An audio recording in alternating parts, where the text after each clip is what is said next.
大家好，歡迎嚟到我嘅 YouTube 頻道。今日我要同大家介紹嘅係一隻格鬥遊戲周邊 Storm Collectible 終極快打旋風2最後挑戰者赤木司令啊！1:12嘅可動 figure， 呢個係香港公司Storm Collectible 嘅全新力作，絕對係快打旋風 fans 嘅必搶之選。準備好未？我哋睇下佢有幾咁正先。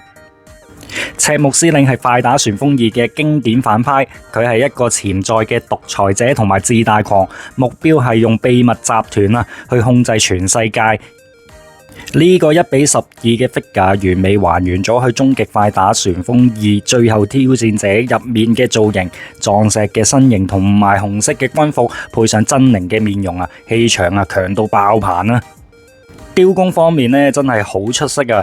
護甲嘅金屬質感同埋裝服嘅層次感，塗裝都做得好立體，連光影效果都做得好自然啊！裙擺用咗軟膠嘅材質，唔會影響可動性，仲有一條黑色披風有鐵絲嘅設計可以隨意調整姿勢，甚至可以拆低佢展現佢準備大戰嘅霸氣一面。佢嘅可動性超高，擺出精神力量嘅攻擊姿勢真係好似遊戲入面飛出嚟咁啊！喺配件方面就更加豐富啦，有4款換替嘅頭雕啦，9組替換嘅手型啦，仲有抱胸手型啦，同埋2個精神力量特效件咁樣嘅。呢啲配件就重現咗赤木司令精神力量嘅震撼場面簡直係超正啊！無論你想擺出佢嘅經典招式，定係冷酷嘅站姿都可以輕鬆搞得掂啦。